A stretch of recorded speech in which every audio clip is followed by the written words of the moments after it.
ይትባረክ እግዚአብሔር አምላክ እስራኤል አምላክ ለኩሉ መንፈስ ጊዜ ወለኩሉ ዘሥጋ ለሥጋ ለባሽ ሁሉ ፈጣሪ እግዚአብሔር ይመስገን። የሳምንቱ የኦሪት ክፍል ኦሪት ዘፍጥረት ምዕራፍ 18 ቁጥር 1 እንዲህ ይላል። በቀትርም ጊዜ እርሱ በድንኳኑ ደጃፍ ተቀምጦ ሳለ እግዚአብሔር በመምርየ አድባር ዛፍ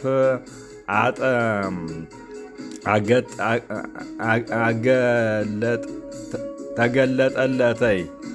ዓይኑንም አነሳና እነሆ 3 ሰዎች በፊቱ ቆመው አየ። ባያቸውም ጊዜ ሊቀበላቸው ከድንኳኑ ደጃፍ ተነስቶ ሮጠ፣ ወደ ምድርም ሰገደ፣ እንዲህም አለ። አቤቱ በፊትህ መወስ አግኝቼ እንደሆነ ባሪያህን አትለፈኝ ብዬ እለምንሃለሁ። ጥቂት ውሃ ይምጣላችሁ፣ እግራችሁንም ታጠቡ፣ ከዚችም ዛፍ በታች እረፉ፣ ቁራሽ እንጀራም ላምጣላችሁ፣ ልባችሁን ደግፉ። ከዚያም በኋላ ትሄዳላችሁ። ለዚህ ወደ ባሪያችሁ መጥታችኋልና እርሱንም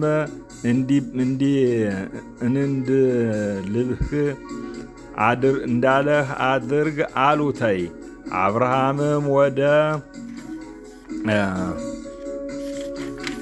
አብርሃምም ወደ ድንኳኑ ወደ ሳራ ዘንድ ሮጠ፣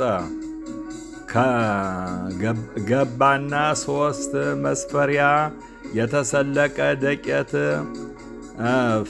ፈጥነሽ አዘጋጅ፣ ለውሹ እንጎቻም አድርጊ አላት። አብርሃምም ወደ ላሞቹ ሮጠ፣ እጅግም የሰባ ታናሽ ጥጃ ያዘና ለብላቴናው ሰጠው። አዘጋጀውም ዘንድ ትችላለህ፣ እርጎና ወተትም ያዘጋጀውንም ጥጃ አመጣ፣ በፊታቸውም አቀረበው። እርሱም ከዛፉ በታች በፊታቸው ቁሞ ነበረ። እነርሱም አሉ፣ እርሱም ሚስትህ ሳራ ወዴት ናት አሉት።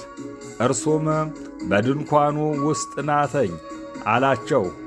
እርሱም የዛሬ ዓመት እንደ ዛሬ ጊዜ ወደ አንተ በእውነት እመለሳለሁ፣ ሚስትህም ሳራም ልጅን ታገኛለች አለ። ሳራም በድንኳኑ ደጃፍ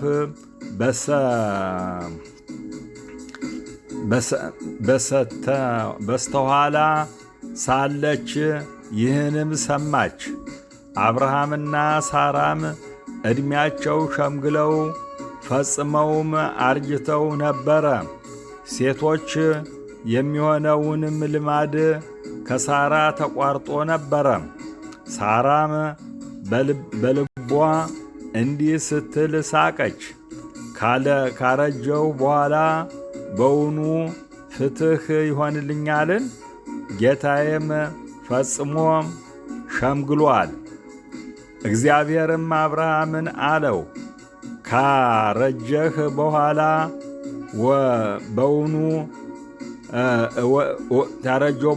በውኑ ወልዳለሁን ስትል ሳራ ለምን ሳቀች?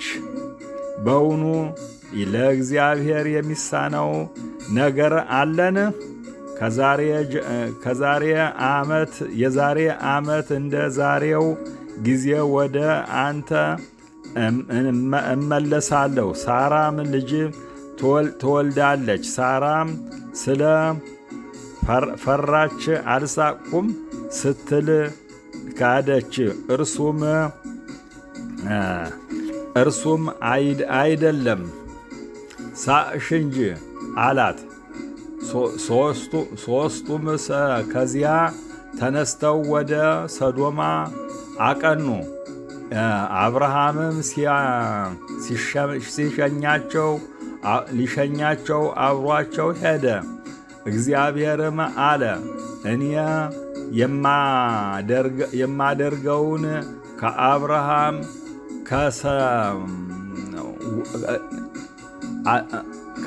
ከአብርሃም እሰወራለሁን?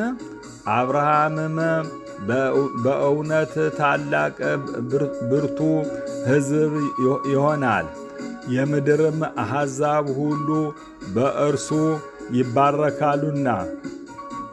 ቅዱስ ጽድቅና ፍርድ በማድረግ የእግዚአብሔርን መንገድ ይጠብቁ ዘንድ ልጆቹና ከእርሱ በኋላ ቤቱ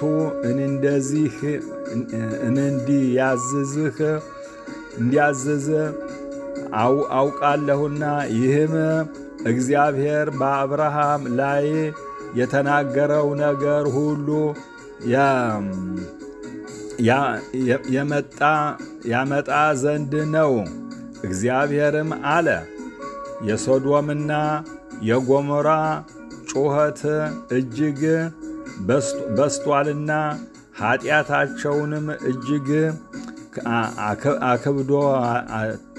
አክብዳለችና እንግዲህ ወደ እኔ እንደመጣህ እንደ ጩኸቷ አደርገው እንደሆነ ወርጄ አያለሁ። እንዲህም ባይሆን አውቃለሁ። ሰዎቹም ከዚያ ፊታቸውን አቀኑ፣ ወደ ሰዶምም ሄዱ። አብርሃምም ግን በእግዚአብሔር ፊት ገና ቁሞ ነበረ። አብርሃምም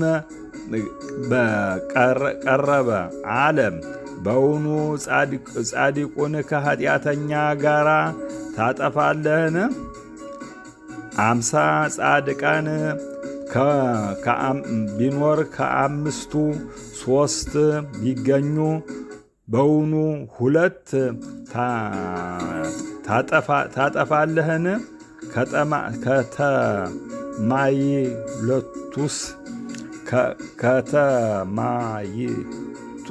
ከተማይቱስ በእርሷ ስለሚገኙ 50 ጻድቃን አትምረንም? ይህ ከአንተ ይራቅ። ጻድቃኑን ከኃጢአተኛ ጋር አትግደል። ትገድል ዘንድ ጻድቁንም እንደ ኃጢአተኛ ይህንም ይሆን ዘንድ እንዲህ ያለ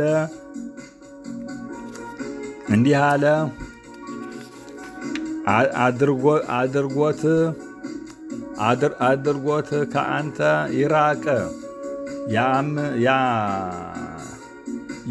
የምድር ሁሉ ፈራጅ በቅን ፍርድ አይፈርድም። እግዚአብሔርም በሰዶም በከተማይቱም ውስጥ 50 ጻድቃን ቢገኝ ስፍራውን ሁሉ ስለ እነርሱ እምራለሁ አለ። አብርሃምም መለሰ አለም፣ እኔ አፈርና አመድ ስሆን ከጌታዬ ጋር እናገር ዘንድ እነሆ አንድ ጊዜ ጀመርሁ።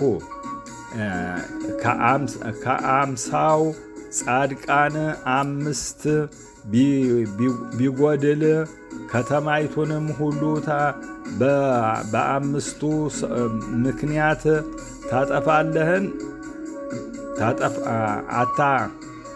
በአምስቱ ምክንያት አላጠፋም አልህ።